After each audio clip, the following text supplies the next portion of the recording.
Hello అండి, welcome to Andhra kitchen tips. ఈరోజు రొయ్యల కూర అనేది ఏ విధంగా ప్రిపేర్ చేసుకోవాలో చెప్తున్నానండి. ఇలా ప్రిపేర్ చేస్తే చాలా బాగుంటుంది. అయితే వీడియో ఎక్కడ స్కిప్ చేయకుండా చూడండి. దీని ప్రాసెస్లోకి వెళ్ళిపోదాం. నేను ముందుగా 1/2 కేజీ రొయ్యలు తీసుకొని ఇలా క్లీన్ చేసి పెట్టుకున్నాను. దీనిలో 1/2 స్పూను సాల్ట్, 1/2 స్పూన్ పసుపు వేసుకోవాలి. వీటిని బాగా కలుపుకోవాలి. ఉంటే నిమ్మకాయ రసం కూడా 1 స్పూన్ వేసుకోవాలండి. ఇలా కలిపి క్లీన్ చేసుకోవడం వల్ల మనకి కూర వండేటప్పుడు నీసు వాసన రాకుండా ఉంటుంది, చాలా బాగా కూడా వస్తుంది. ఇలా కలిసిన తర్వాత ఒకసారి వాటర్తో క్లీన్ చేసుకోవాలి. చూసారు కదా, ఇలా క్లీన్ చేసి పక్కన పెట్టుకోవాలి. ఇప్పుడు స్టవ్ వెలిగించుకొని కళాయి పెట్టుకోవాలి. కళాయిలో 2 స్పూన్లర నూనె అనేది వేసుకోవాలి. నూనె వేడెక్కిన తర్వాత ముందుగా కట్ చేసి పెట్టుకున్న ఉల్లిపాయ ముక్కలను వేసేసుకోవాలి. ఇలా ఉల్లిపాయ ముక్కలు వేగుతుండగానే పచ్చిమిర్చి అనేవి నేను 4 కట్ చేసి పెట్టుకున్నాను, అవి కూడా వేసుకోవాలి. ఇలా కంటిన్యూస్గా కలుపుతూ మూత పెట్టి వాటిని కొద్దిగా బ్రౌన్ కలర్ వచ్చే వరకు ఫ్రై చేసుకోవాలి. ఇలా మూత పెట్టడం వల్ల ఉల్లిపాయలు అనేవి మనకి త్వరగా మగ్గిపోతాయి.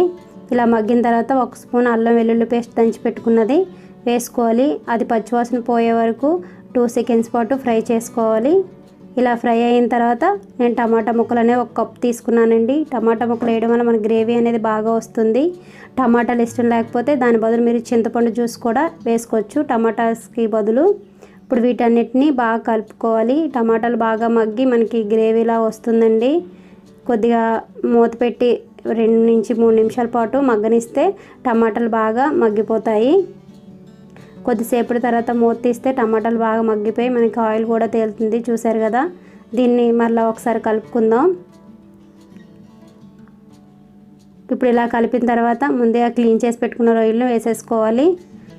రొయ్యలు వేసిన తర్వాత ఒకసారి కలుపుకుందాం.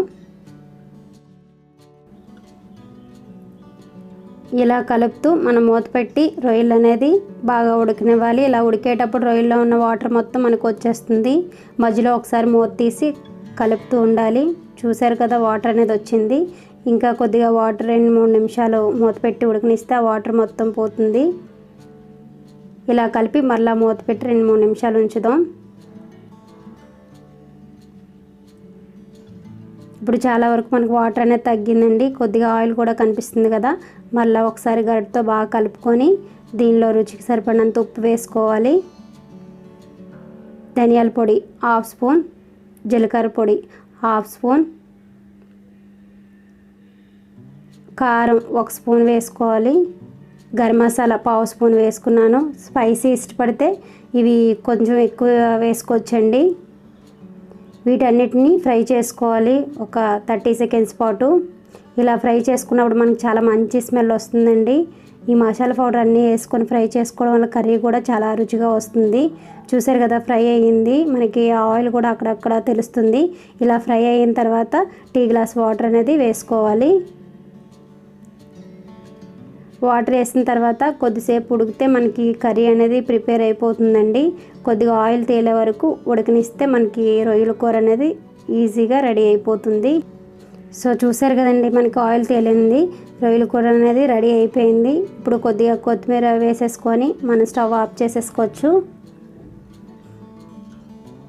ఇప్పుడు ఈ రొయ్యల కూరని ఒక బౌల్లోకి తీసుకుందాం.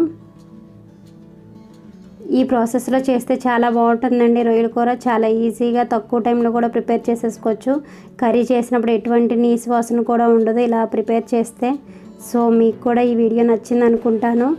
సో మీరు కూడా ట్రై చేయండి. మీకు ఎలా వచ్చిందో కామెంట్ చేయండి.